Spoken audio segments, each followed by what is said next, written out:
Hi everybody, my name is Donna Hansen, and today I will be walking you through this activity called Classroom Classification.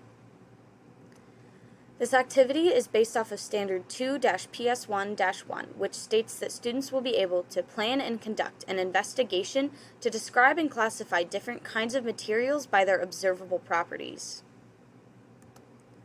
The objective of this lesson is that at the end, students will be able to classify objects in at least two different ways. So the first thing you're going to do is hand out a packet. This packet will include a paragraph and glossary, which are included later in the slide, 2 pages with charts that they will fill out as they collect their data, and 2 pages with writing lines for them to analyze their data and write sentences based off of what they've collected. The vocabulary necessary for this activity are observe, which is to view something closely, objects, which are items or things, data, collected information, traits, which are defining characteristics, record, which means to keep track of, analyze, which means to study carefully, and conclusions, which are ideas that are supported by facts and data.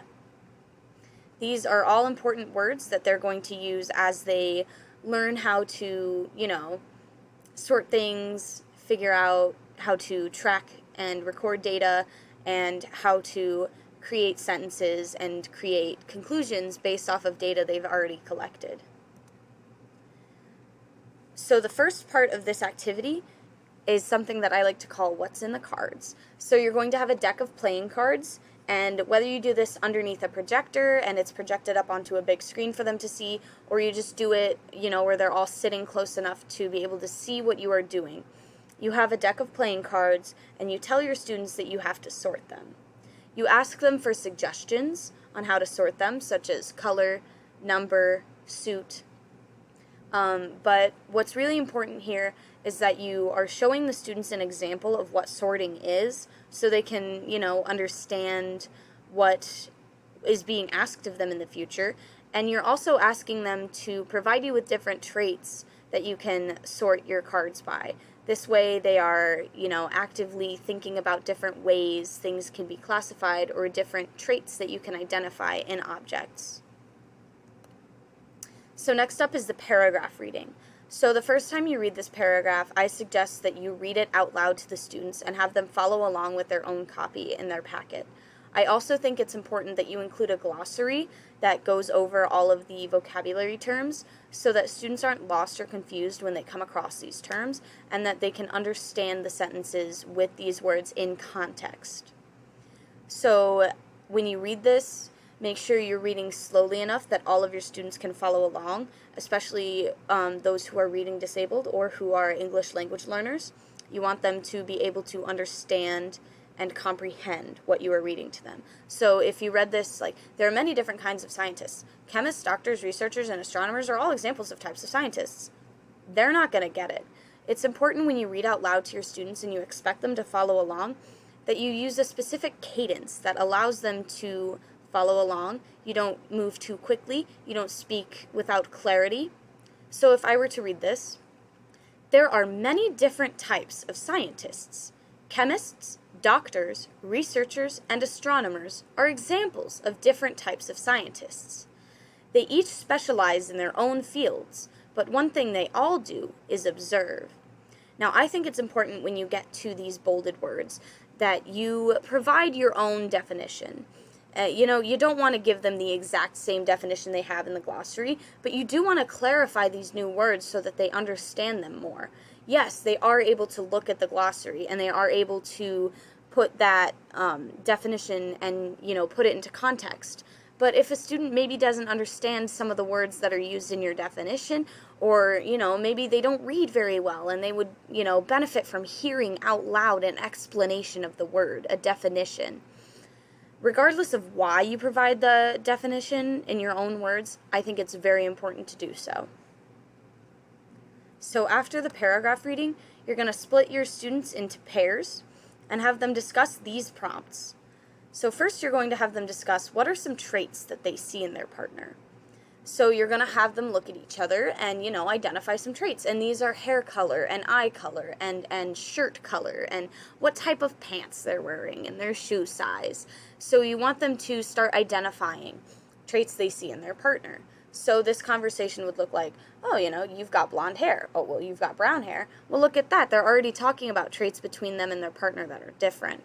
Or your shirt's red, well, so is yours. Well, look at that. They're talking about things that they have in common. So with these discussions, you want them to notice traits within each other and notice whether or not they, match their traits or whether they differ between them and their partner. It's just an easy way to get them noticing traits and comparing and contrasting. So next up is the classification activity. So as a class, you guys are going to select 2 observable traits to classify the students by. Now, it's important that you select observable traits and not just traits, because a trait can be anything. It can be your favorite food or your favorite color or, what you had for breakfast that day. It can be anything. But an observable trait is something that you can see just from looking. And that is a key point that you want your students to understand, right? That, that an observable trait is something that you see. So this would be their hair color or their shoe size or their dominant hand. So you select 2 observable traits and you create charts, which you have an outline of in your packet to fill in as you collect your data. So, you would fill in this axis with the different colors and you would just put in X's as you fill in and collect your data. So the example that I'm using for this PowerPoint, and I will be using in the subsequent slides, is hair color. So you would, look at your class as a whole and see how many students have red hair, and you would fill in that many X's. And you would see how many students have black hair and brown hair and blonde hair and maybe another color of hair. Not everyone has natural hair colors, but so the first chart you would fill in as a class. You would fill in together. Teacher led. But the second chart, as they fill in over the second trait that they choose, you're going to want to let students sort of lead that on their own. They're going to have their own copy of the chart, and they're going to, independently gather this data and independently record it. That way they're not relying on you to sort of hold their hand and lead them through this activity, but they are getting support as they need it, and they are getting practice working independently with this sort of activity. So after they collect and record their data, you're going to analyze and draw conclusions. So as a class, you're going to write 3 sentences based on your findings from classifying the first trait. Example sentences are that more students have blonde hair than red hair, or most students have black or brown hair, or only one student has other hair. These sentences can be about anything, so long as they directly correlate with the data that you've collected as a class. Next, you're going to have students write 3 sentences based on the findings from classifying the second trait. Now, these are findings that they have gathered independently, so their sentences may vary.